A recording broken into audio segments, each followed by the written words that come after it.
Welcome back, everyone, to the ACE Your RES Exam Key Topic Deep Dive series. Great to be here. If you're gearing up for the Singapore Real Estate Salesperson exam, well, you absolutely know that getting your head around the CPF housing scheme is essential. Oh, absolutely. It's one of those core topics. It really is. It can feel a bit like untangling noodles sometimes, right? Yeah. Complex stuff. Yeah, that's a good way to put it.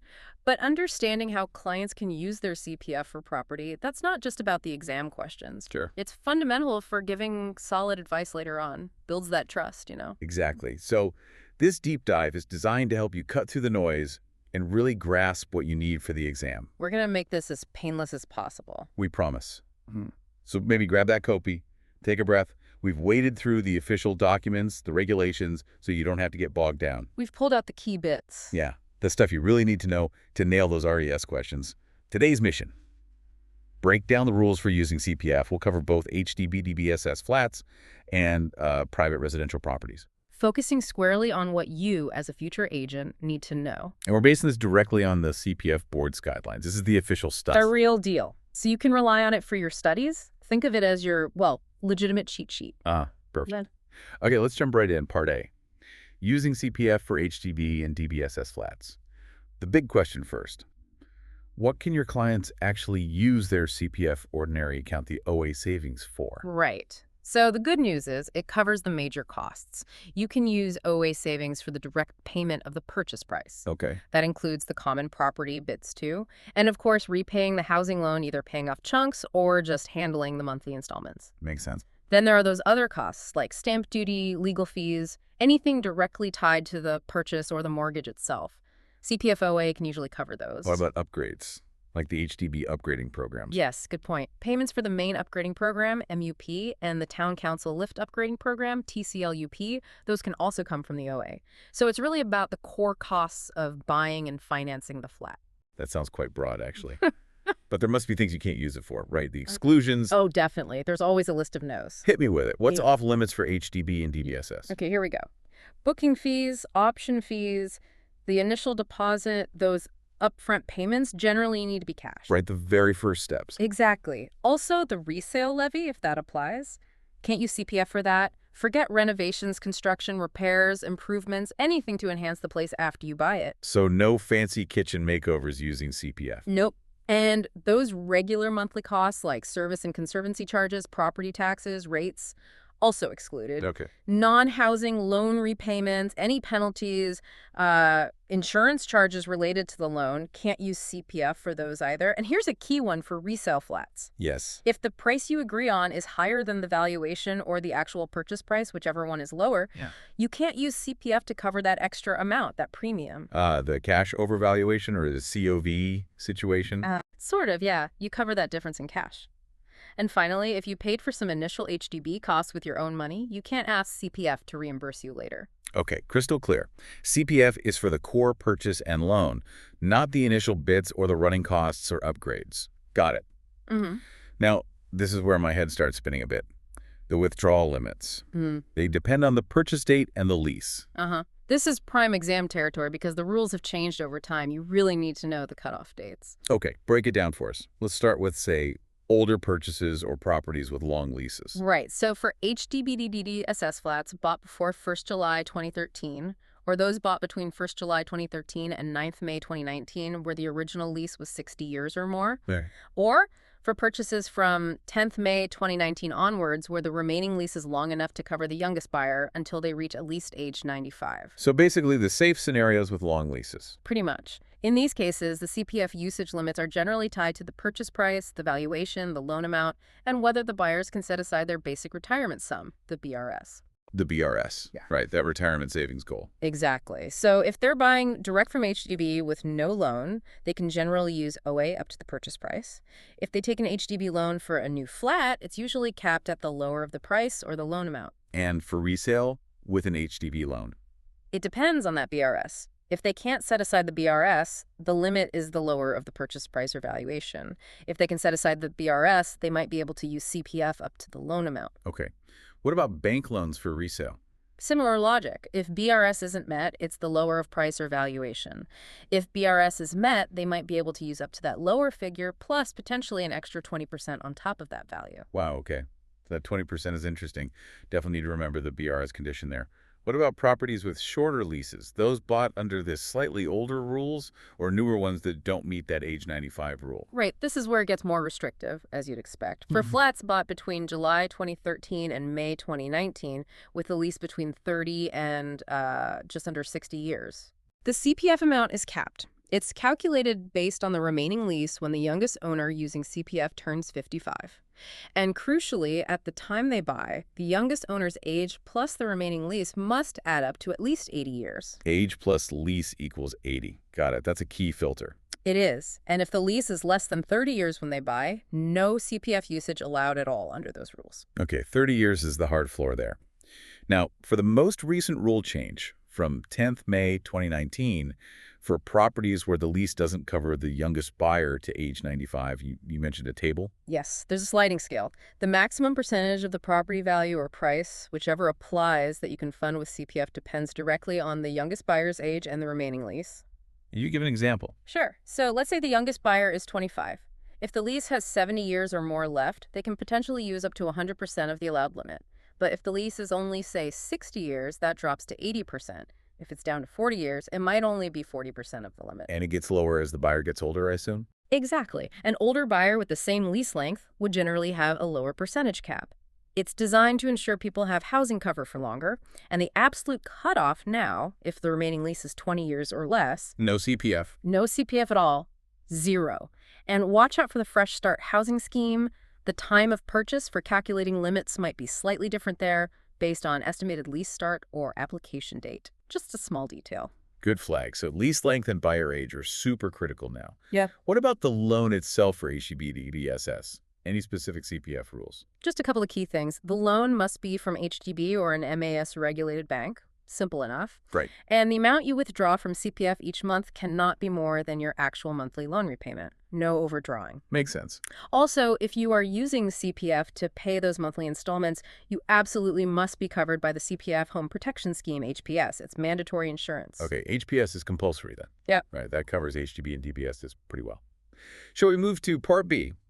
Private residential properties. How similar or different are the rules here? There's definitely overlap, but also key differences, especially historically and with things like construction.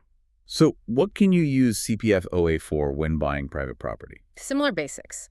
Direct payment of the purchase price, repayment of the housing loan, and this explicitly includes loans for buying land and constructing a house on it. Ah, okay. Land and construction included. Yes. And again, stamp duty, legal fees, related costs are generally allowed.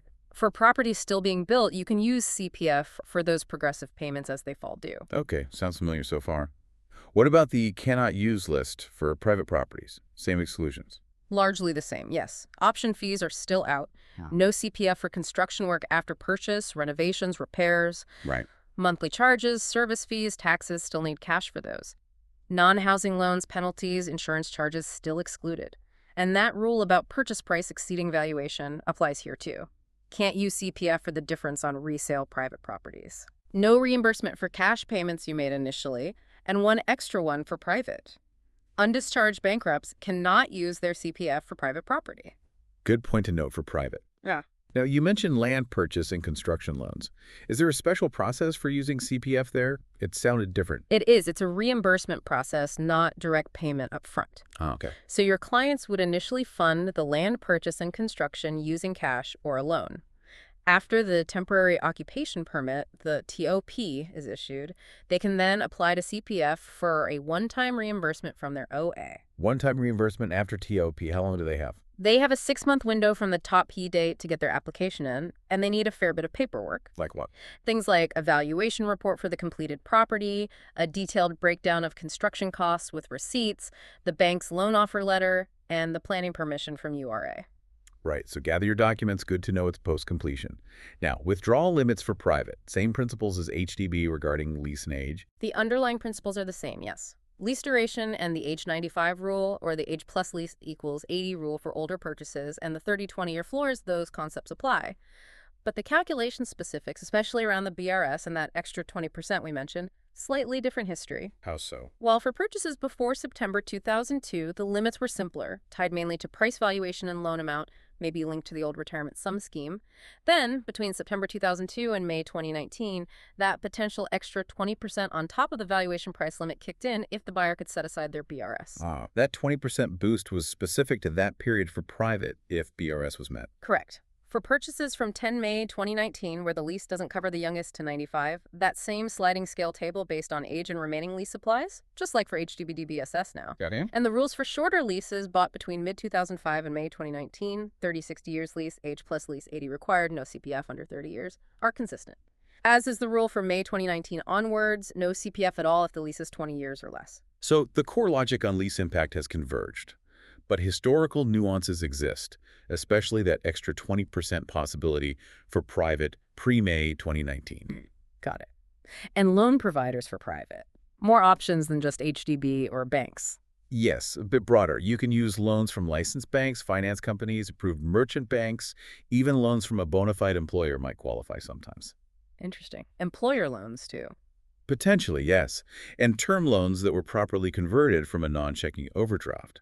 But if it started as a checking overdraft, only the converted term loan part counts. Okay. But the main rule still applies. Monthly CPF withdrawal can't exceed the actual monthly repayment. Right, that seems universal. Okay, that covers the specifics. Let's shift to Part C, the standard terms and conditions. These apply generally, right? Yeah. Stuff every agent needs to know cold.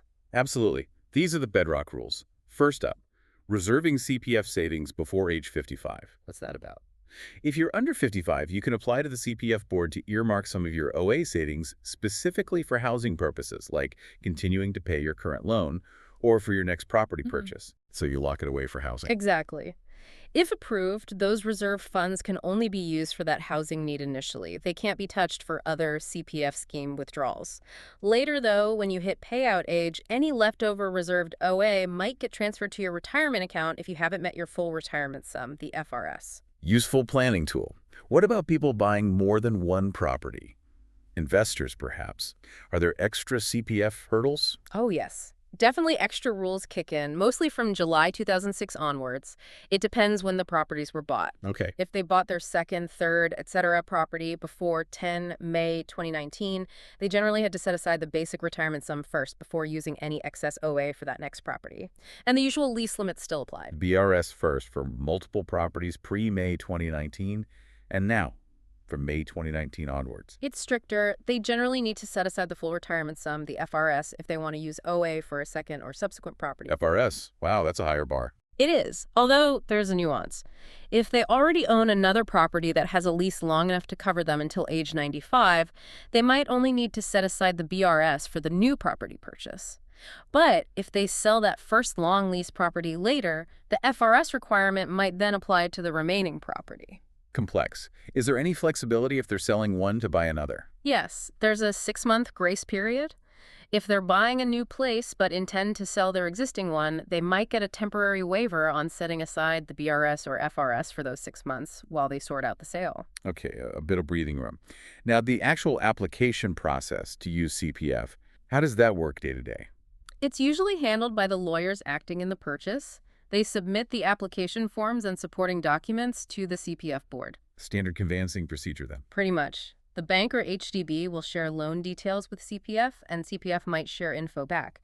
Importantly, the CPF board can insist on getting the property valued before releasing funds, and your client pays for that valuation. Also, if the member sadly passes away after approval but before the money is paid out, the payment stops. And the cash portion of the purchase price must be fully paid before CPF releases its share. The money goes directly to HDB, the seller, the developer, not to the buyer's bank account. Right, direct disbursement. What about this CPF charge people talk about? Yes.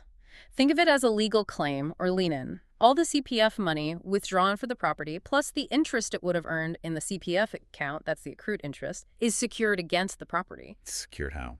It means that money legally has to be returned to CPF before the owner can fully pocket the proceeds when they sell. The charge stays on the property until the full amount, principal plus that accrued interest, is refunded. And if you're over 55 and pledged the property for your retirement sum, that pledged amount also needs to go back to CPF upon sale. So when they sell, they must refund the CPF used plus interest. Yes. That's the primary obligation. The principal withdrawn plus all the interest it would have earned had it stayed in their account. What if the sale price isn't enough to cover the CPF refund and the outstanding bank loan? Generally, if the property is sold at fair market value, the member usually doesn't have to top up the CPF shortfall with cash. The CPF board typically recovers whatever is left after the outstanding housing loan is paid off. Okay, but market value is key there. Crucial. However, any option money received in cash by the seller is considered part of the sale price and must be put towards the CPF refund first. Got it. And who handles the legal side of getting the CPF money back? The CPF board can appoint lawyers from their own panel to manage the refund process when a property is sold.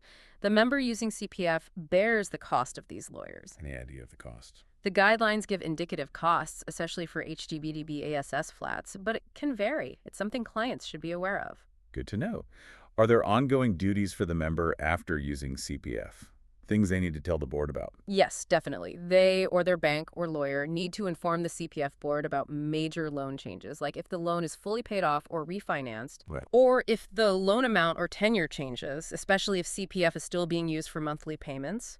Members also need to accept that CPF board isn't liable for losses if there are, say, system downtimes or unforeseen service issues. Standard stuff. Yeah. And penalties. Yeah. What if someone tries to misuse this scheme? False info. That's a serious offense under the CPF Act.